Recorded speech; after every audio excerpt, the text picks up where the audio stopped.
你这都跟哪儿学的呀？哎呦，还小资上了？这还小资呢？土不土啊？这叫现制咖啡，我跟夏叔学的。夏叔也没洋气到哪儿去。那不是你能不能去你那儿弄啊？你这游手好闲的，你能不能干点正事儿啊？我能有什么正事儿啊？我现在最大的正事儿就是等徐老师的电话。哎，你说他行不行的？给咱一准话呗。你过去不是常说吗？案子还能再接着整，别想太多啊。怎么样？喝不喝？你不喝呀？你试试，我替你待会儿再弄。喂，干嘛？哎呀，你终于接电话了，我以为你手机是摆设呢。忙着呢，没听见。谁像你啊，成天游手好闲的。哼，哎，我问你个事儿啊，你是不是要加入许卓的团队，想去参与万和破产案？不是你怎么知道的呀？啊？还说你不是间谍，你不会是往我这身上安什么监听了吧？你看看吧，还是被我猜中了吧？哎，我就跟你说一嘴啊，这次的法医竞标呢，梁成也会参加。你加入许卓那团队没任何意义，不行的话，你就考虑跟梁成合作怎么样？没准咱俩可以再续前缘，合作一把。不是谁跟你有前缘啊？跟你这种钱串合作，你还不把我给坑死了？你这话说的就太双标了吧？我就算是钱串子，我也是一个守法的钱串子，不像你找这个许卓啊，还蹲过2次大牢呢。两害相权取其轻，你考虑考虑钱串子呗。嘟，我跟你说啊，人家徐老师是进了2次看守所，后来都是判的无罪。不过我们所跟谁合作，那是我们所的自由，你就别瞎操心了，行吗？挂了啊。陈说呀，啊，还能有谁？哎，你说他有几只耳朵几双眼睛，怎么干什么他都知道呢？人家这不是关心你，我用他关心，我不好他这款，那你好哪款呀？我干嘛非得好一款啊？我就不能当一单身贵族？你不打算再成家了？反正暂时没有这种打算。我刚从一个泥潭里面把自己拽出来，我有病啊！再者说，我现在一个人生活还挺美好的，努力的拼事业。你说旁边多一人多碍事儿啊？更何况，我这身边不是有一个那么好的你吗？哟，徐老师，免提了啊。喂，徐老师。罗律师，没打扰你吧？哦，没有没有，怎么会呢？您有什么事儿吗？我看过你们之前打的案件，不得不说后生可畏，你们很多代理思路非常妙。我慎重考虑过后，给你们打这个电话，看你们什么时候方便，我们具体聊一下后面合作的事儿。我方便啊，方便。徐老师，您什么时候方便？我方便啊。那就今天吧，我们一会儿见。好，好，那徐老师一会儿见喽。哦，走啊！你喜欢这款的？我喜欢存款，赶紧的吧，见金主去。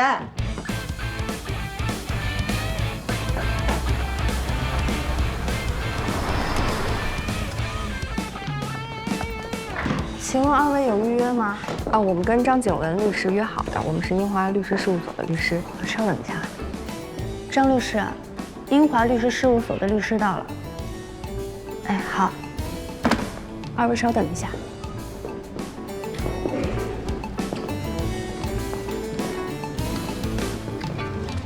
看这人家照片拍的，一看就是好摄影师，花了大价钱。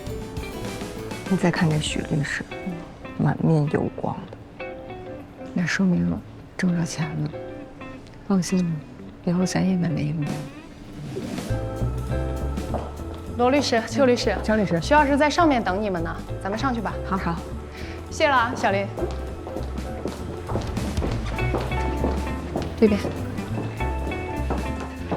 2位先在这边稍等片刻，然后我上去请一下徐老师。好，谢谢。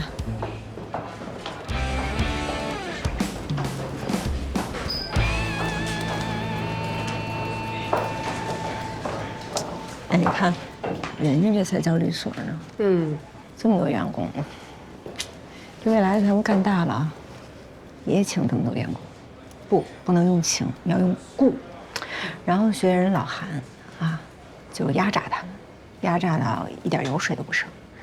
等转职业的时候呢，就让他们围着咱屁股后面跑。你知道现在雇一个人得多少钱吗？光五险一金就多少钱呀？这一年一个律所，要是没有500万的盈利，你都甭想。二位辛苦了，让你们特意跑一趟。徐老师您别客气，我们应该的。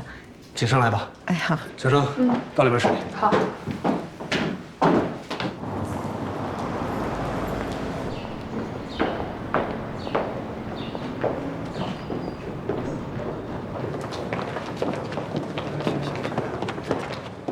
你好，我姓夏，我找郝磊郝总。好的，这边请。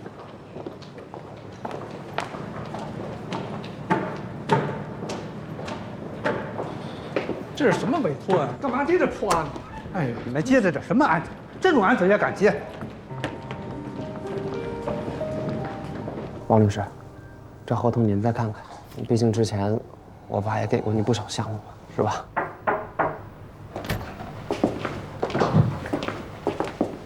郝总，有位姓夏的小姐找您。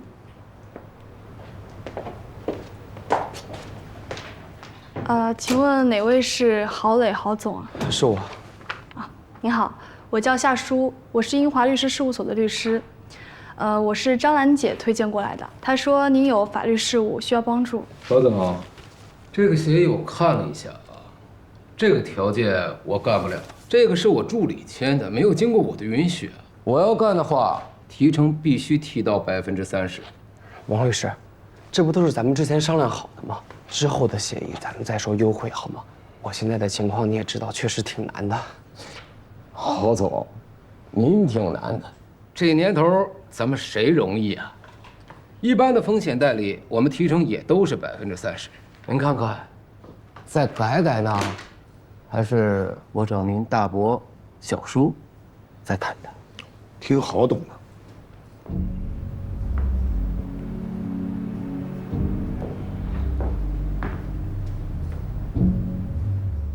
王律师是吧？您这协议都已经签字盖章了呀？你是谁啊？我也是律师。您刚刚说的问题，您应该自己承担审查不力的责任啊。如果您不认可，可以跟郝总解约，但是不能随意更改，是这个道理吧？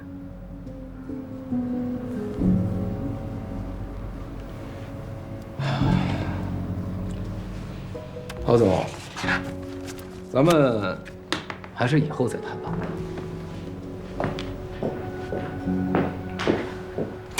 郝总，他这样的要求你都想着答应啊？小磊，聊聊家里的事儿。稍等。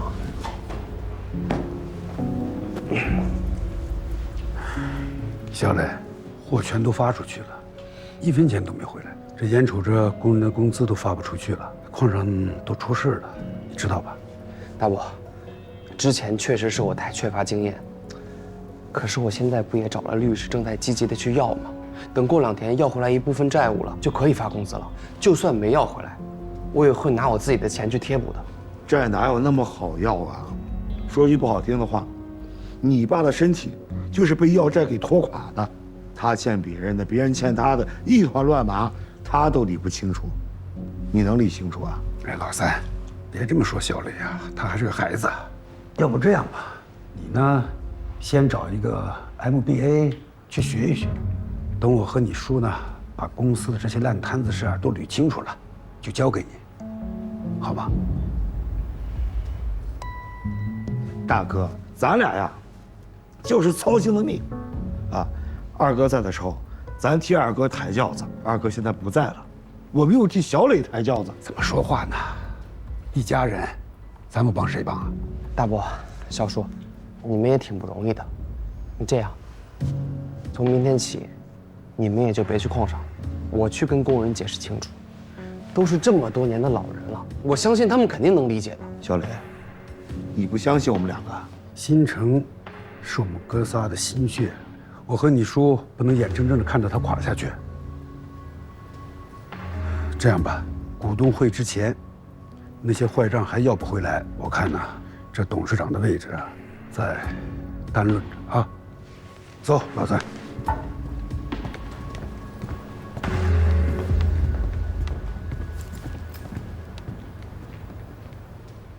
你别让他们吓唬你了。董事长的任免是要股东会的决议的。你手上不是有42%的股权吗？我听张兰姐说，有个梁总是老郝总的心腹，加上他那7%，你再另外取得一些小股东的支持，他们不能把你怎么样的。可是外面那些债如果要不回来，就算他们俩不挑事儿，别的股东也不会支持我的。夏律师是吧？我们这儿现在最大的法律事务就是讨债，你能干吗？先做吧。关江省下面的县城，有一个叫德龙的矿山机械厂，从我这儿订购了一批货，总价值有600多万，但把设备拉走之后就联系不上了，打电话也不接，发传真也不回，直到现在，1分钱的款项都没打过来。你们是这么签购货合同的？居然1分钱定金都没有？当时确实比较着急，而且，算了，不提了。就这么个案子，你接吗？唉，在关北啊。他们好多男律师都不愿意接，要不你也算了，帮我谢谢张兰姐，跟她说之后有机会的话再。我接了，我接了，郝总，你这个应该是你所有债务里面难度最大的一笔吧？是，这是我签字卖出的头一批设备，当时确实没经验，而且我也太着急了，所以。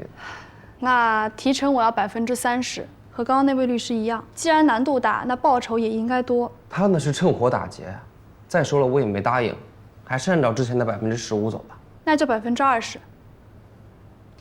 您要想清楚，这钱要是没人给你要回来的话，600万就当是扔了，你这些烂账也生不出小钱来啊。那好吧，不过我也要附加一个条件，你需要账，人身安全由你自己负责，与本公司无关。好，我同意。你们的要求我都已经记住了，应该没什么大问题。合同呢，细节方面我们尽快的完善，之后发给你们。以后我们就是同事了。感谢徐老师信任，谢谢徐律师。我应该谢谢你们。徐老师，鼎新的刘总来了。啊，你让他稍等一会儿。好的。刘总，许多律师，刘总。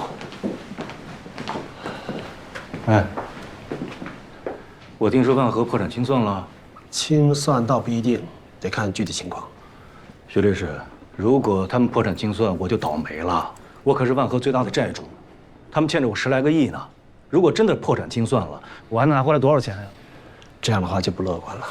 徐律师，咱们俩上个案子合作的不错，这一次我还聘请你做我的律师，你代表我们公司跟万和打官司，问他们要钱。刘总，实在不好意思，我们所呢现在正在竞争万和的破产管理人，您是万和的债权人，如果我代理了你，就没办法竞争了。我不会少给你的。不好意思，那个徐老师，咱们聊的也差不多了，您先忙着吧，我们就走了。没事，你们稍等我一会儿。刘总，真的对不起，这是我们所经过慎重考虑的决定的，你就另起高明吧。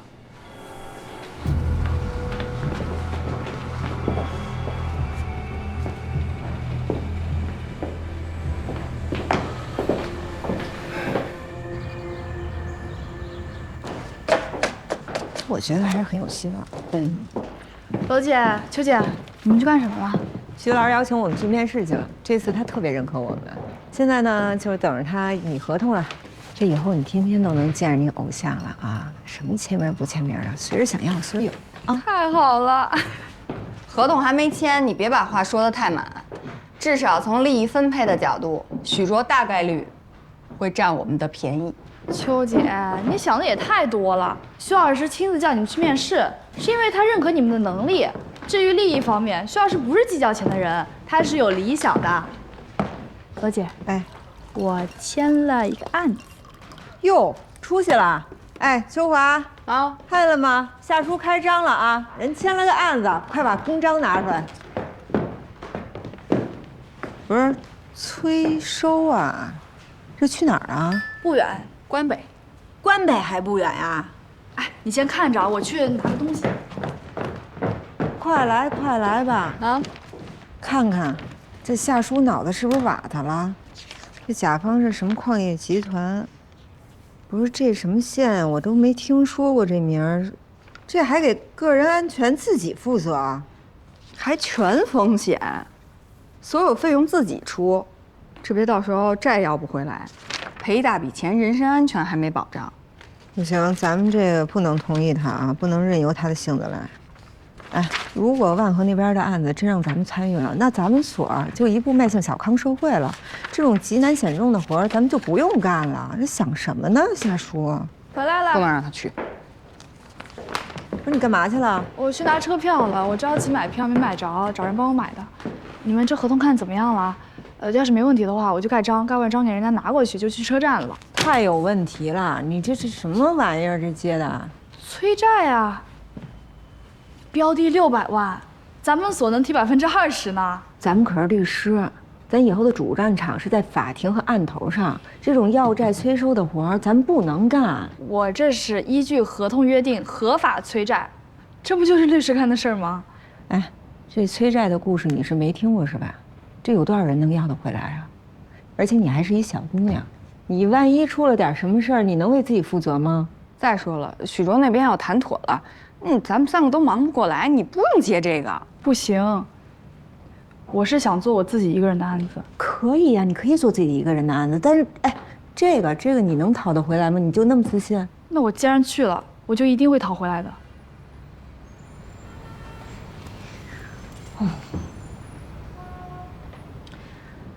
要不咱找一保安公司，请俩保安跟咱一块儿去？那也不行，谁知道保安靠不靠谱？对呀。再说了，雇保安的钱你出啊？哎呦，我可没这钱，夏叔，我求你了，咱这暖气费我都续不上了，别去了啊！我不用保安。再说了，我现在反悔，他们会看不起我的。那看不起就看不起呗，要他们看得起呢，我跟秋华看得起你不就得了？听我的，乖，咱退了这个。夏叔，你不用再证明你自己了。在宋阿姨的案子上，你已经证明过你自己了，你已经通过考验了。哎，这个事儿呢，我已经做好决定了，你们俩就甭劝我了啊。那这样行不行？哎，我陪你一起去，我跑一趟，我跟你。不用，我爸之前有个老同事刚好调到那儿，我跟他联系好了，一切都安排好了。我去了以后有车接有车送，你放心吧。不是，你也说那是你爸老同事是吧？此一时非彼一时，万一那老同事，是吧？啊，那都不敢想啊！而且那路上也很危险，我就陪你去一趟呗。怎么可能呢？哪儿危险了？这是我自己一个人的案子，我不想跟你们分一杯羹啊！啊？哦，不是夏叔，你替你父母想想，他们就你这么一个孩子，我就是替他们想。我爸现在面临着漫长的刑期，他们唯一放心不下的就是我了。我要向他们证明我一个人可以的。放心吧，走了。不是，哎，那个，那你随时跟我们保持联系啊。那债要不回来也没事儿啊，好多人都要不回来的，要不回来咱们不丢人。夏叔，我一定会要回来的。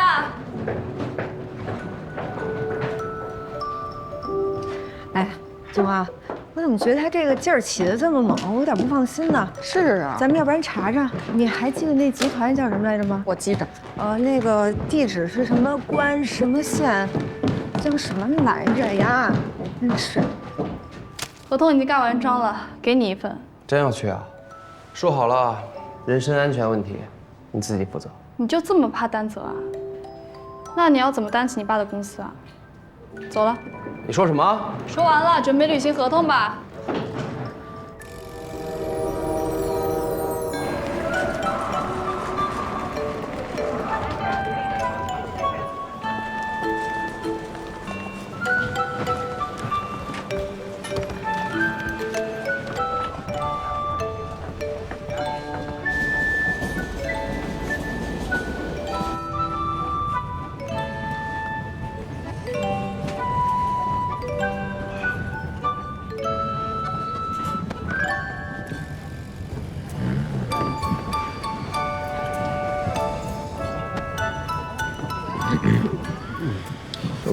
不好意思啊。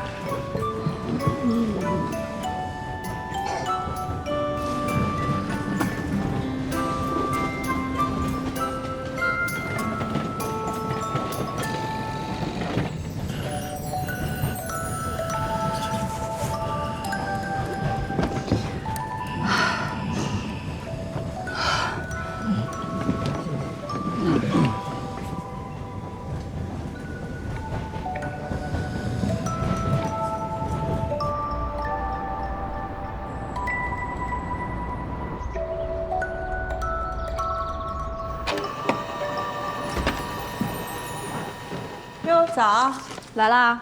哎，徐老师那合作协议你看了吧？哦，看了。他们吃香喝辣，让咱们吃糠。对，确实有几条不太合理哈。要不我再尽快约他们，然后咱们去卓越小谈去。好，好。哎，也不知道夏叔怎么样了。你说她一个大小姐，平时都是坐商务舱，这回坐绿皮，你还关心上人家了？哎，别说你啊，我昨天一晚上都没睡好觉，就一闭上眼就是夏叔出事儿了，一闭上眼就是他出事儿了。咱们就不应该放他走。你给他打电话呢？这平时说他说的最狠的可就是你啊，这还挂念上。我就问问。啤酒、饮料、矿泉水、花生、瓜子儿，烤一片来。前方大哥，把脚往里收收啊！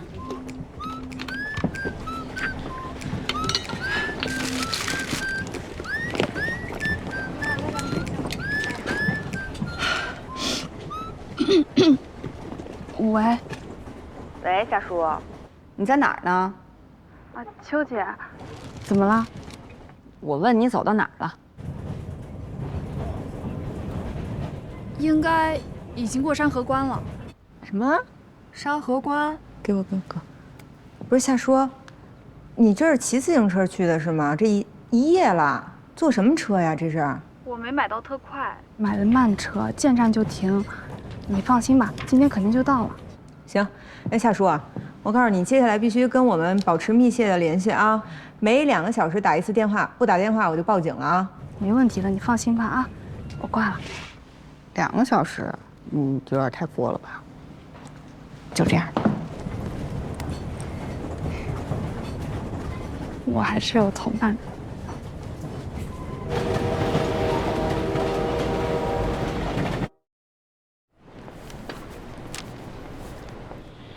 没关系，以后我们找机会合作。那先这样，再见。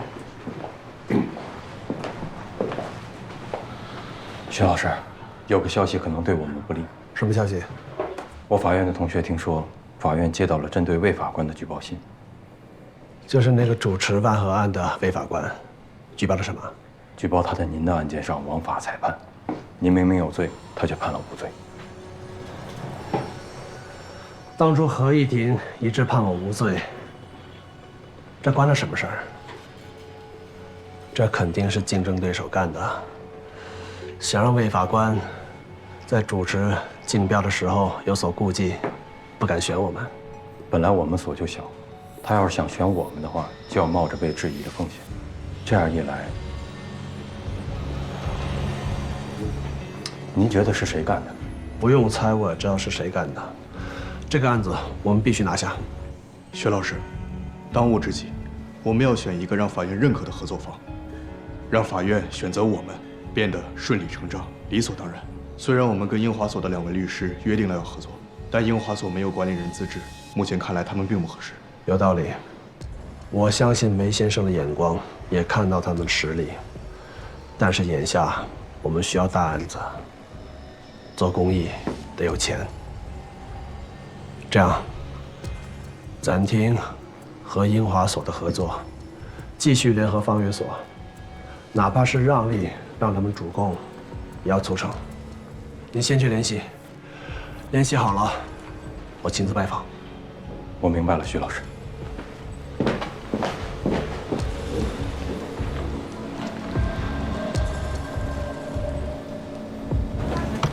哎呀，慢点啊，注意安全。哎。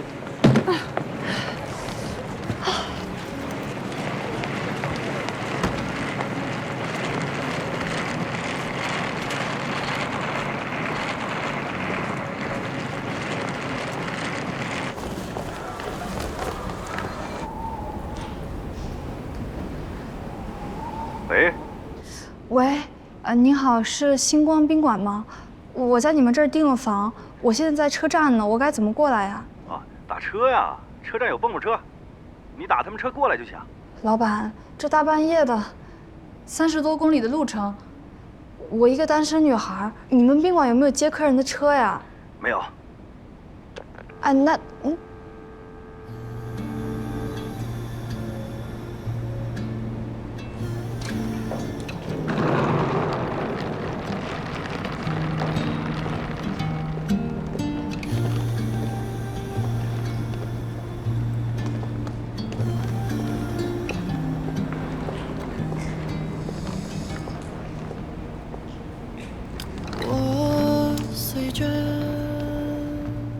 大哥，能不能麻烦你把行李拿一下呀？我想在这儿坐会儿。不行。或者您把脚屈一下，我坐那儿也行。也不行。您这是占座呢。怎么，你还有意见呢？人家睡觉最多就占半排座，你一个人要占一整排。那怎么，我就占座，那还不行啊？你这一天啰啰嗦嗦的，你怎么那么厉害呢？你讲不讲道理啊？我就不讲理了。你不服你就找警察去，找警察也没有用。哎，干什么呢？大半夜的，你们俩在这吵什么吵？大哥，我从外地过来出差的，今天没地儿去了，得在车站待一晚。他一个人占一整排，你能不能帮我讲讲理啊？你一个小姑娘在这过夜，衣服也没穿厚点，胆儿可真大。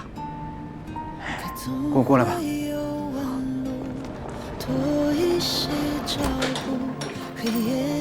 进来吧，放那儿吧。谢谢大哥。这制服啊是旧的，你别嫌弃啊。这不是你们那儿，我们这都下雪了。我出来的急，忘记带衣服了。这时候来关北不带衣服，真是豁出去了。姑娘，水壶里有热水，那还有纸杯，你要渴了自己倒。你坐着吧，我出去转一圈。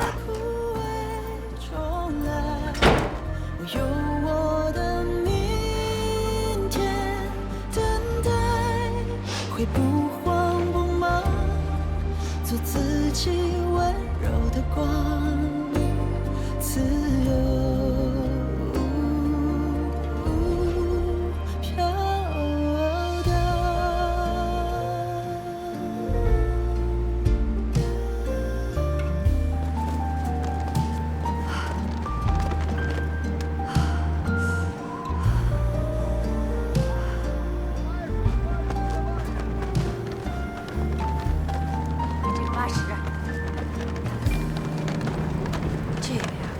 可暖和了啊！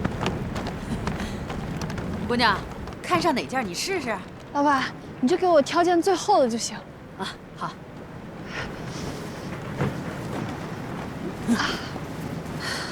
多少钱呢？300。扫过去了。哎。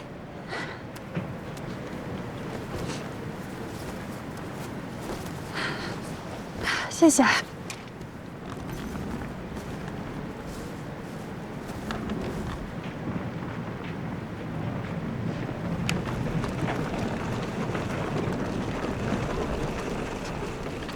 大哥，走吗？走走走。来，我帮你，我帮你。谢谢。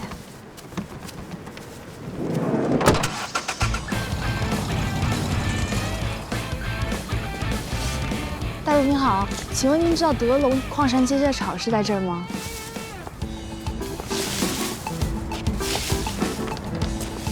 大妈，你好，我想问一下，德龙矿山机械厂是在这儿吗？哪里有什么矿山机械厂啊？应该在这儿啊。哎，您帮我看看，中苏友好大街120号不是在这儿吗？哎呀，那是哪年的事儿了？我告诉你啊，早改成民族大街了。120号，哎，120号就是我们小区，叫德龙小区。啊？改住宅了？5号楼602啊！我告诉你啊，往里走。左拐第3排就是。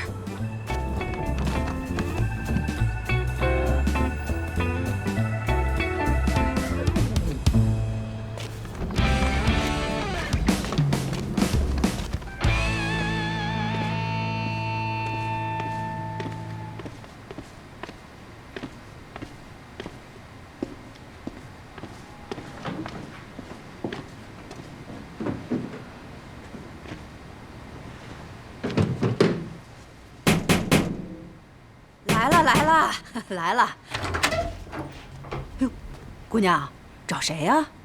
啊，奶奶好，请问有一位叫刘德胜的是住这儿吗？老头子，找咱们家德胜的。姑娘，快进来吧，进来，快进，请进。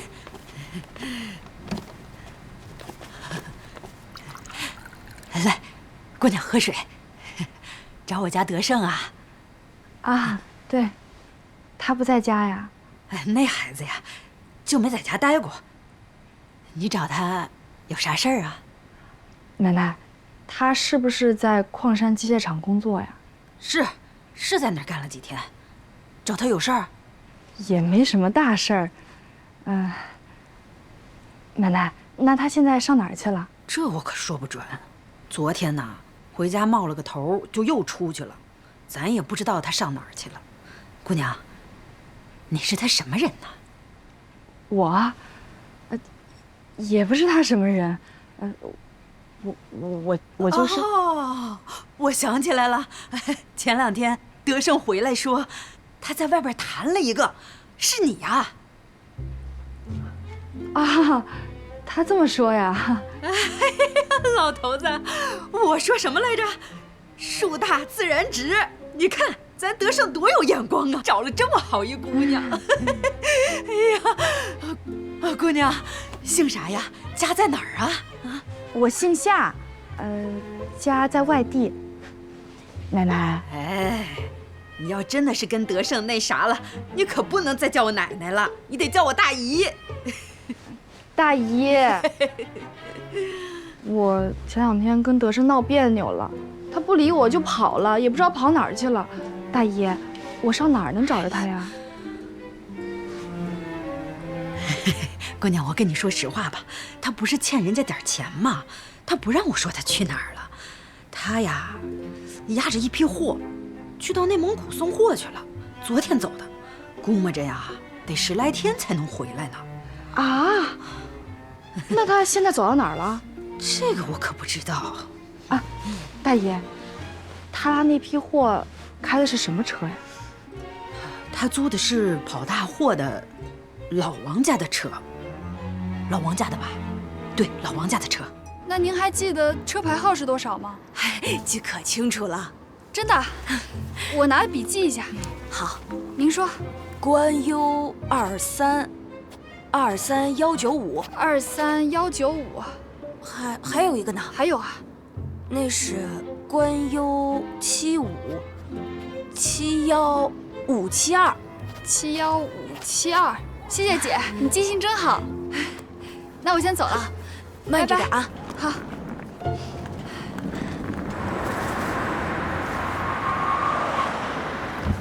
大哥，你这车包车1天多少钱呢？你上哪儿吧？我去内蒙古。哎呀，跑这么远呢？你怎么不坐火车呢？我不行，我要追个人，可能明天就追上，也可能得2、3天。你要市区跑300怎么的也够了，你这去内蒙古，回来不得放空啊？你这样，咱们打表过去，你给我加800。大哥，你就算放空回来，也不至于加800吧？开玩笑呢，能跟老家跑一样吗？少800干不了。上车吧。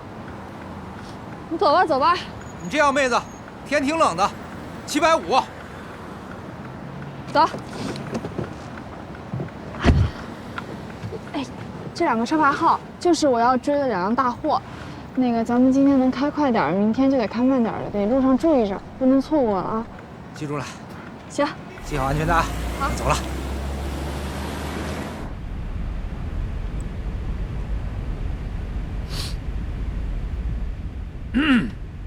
哟，妹子，看你不像本地人啊。啊，我是外地的，来出差。一个人出差啊？那来关北不多穿点啊？哼，我健身扛冻。哎呦，我说妹子说话挺幽默啊。我说身材这么好呢。哎，这样，前面有暖风，过来暖暖身子，正好陪大哥聊聊天。大哥这一开车吧，容易犯困，知道吧？大哥，你放心吧，这导航有提示音，你肯定不会犯困的。也行。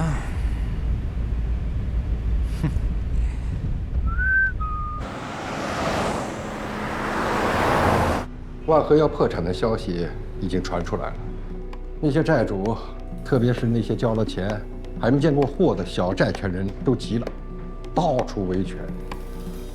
如果真闹下去啊，万和能不能顺利破产，还真不好说呢。法院那边也来消息了，我们的动作要快，可能下周就要招标了。他的家里摸得怎么样了？并不乐观。原来我们以为万和储备了大量的土地，但从我们现在得到的情况来看，这些土地都经过多次的抵押，市场给他估值16个亿，我觉得被严重高估了。他占用了几千个小债权人的货款，是强烈的社会不安定因素。现在呢，他们处在各说各的阶段，如果一旦他们联合起来，恐怕就不好办了。好像除了破产清算，没有其他路可走了，是吧？我们得出的结论是这样的。我觉得能顺利的走完破产清算就已经不错了，闹不好会酿出群体事件。好，我们赶快拿出投标方案交给法院，尽快的促成竞争选任会，赶紧召开。前提是，我们必须要中标。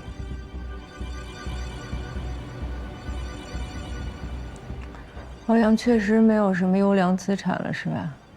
嗯，只能破产清算了。确实应该是这个趋势了。哎，你说好好的一个企业，这一破产清算，这债主们简直是死无葬身之地啊！更别说那些交了钱还什么没捞着的债权人们。像这种情况啊，也许法院可以考虑到社会安定的因素，要求管理人可以设置小额清偿线。可是他们这种情况，你说怎么退啊？资产被反复抵押，都没钱退，更别说还有几家银行等着收尸呢。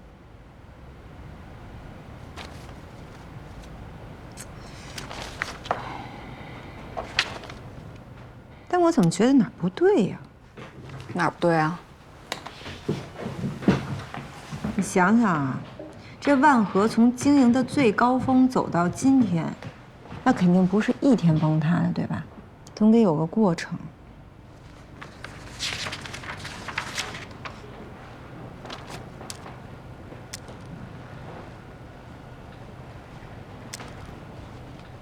确实有咱们忽略的地方。你看啊，从前年的10月份的时候，他们的资金链开始紧张，然后到了去年的8月的时候，资金链开始断裂，而缺德如他们，却把这一真相对社会大众所隐瞒了，反而到处售卖他们的产品，收了上千万的预付款，一直拖到今年。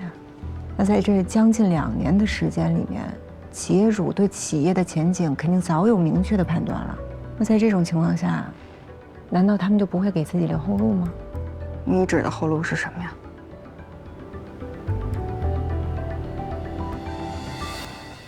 你万老板，他有2孩子，1儿1女。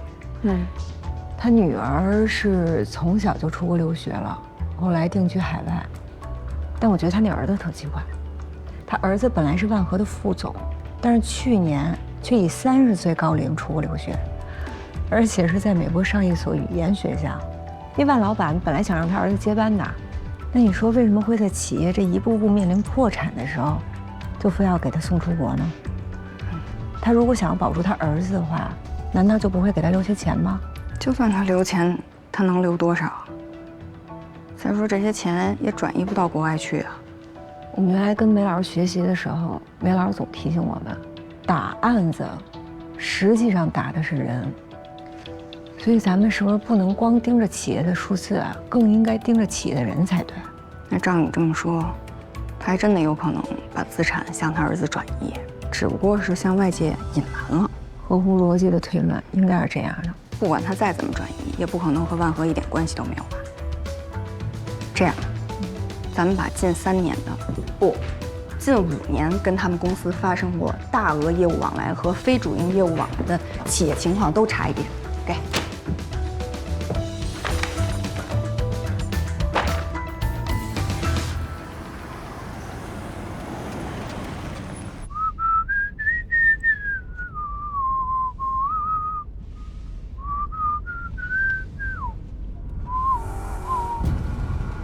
大哥，你是不是开错路了？您自己看看，这都开到小路上了。走小路就对了。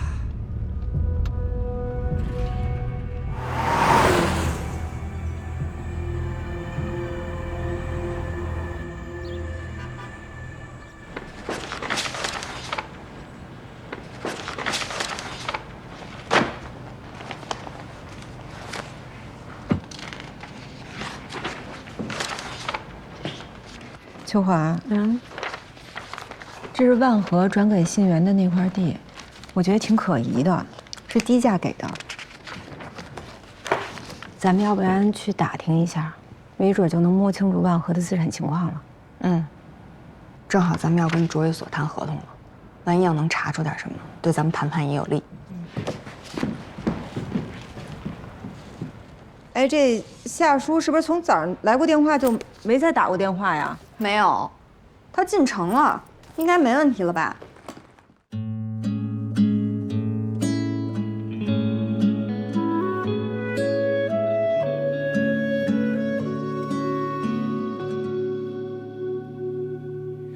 雨怎么迷上了眼睛？等待一束风来把它唤醒，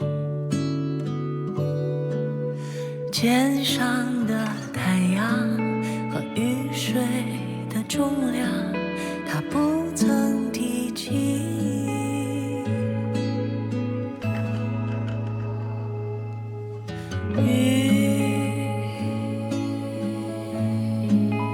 飘飘荡荡，捕捉痕迹，轻语之间，它来去不渝。我习以为常的宁静，是看不见的云给我隐蔽。那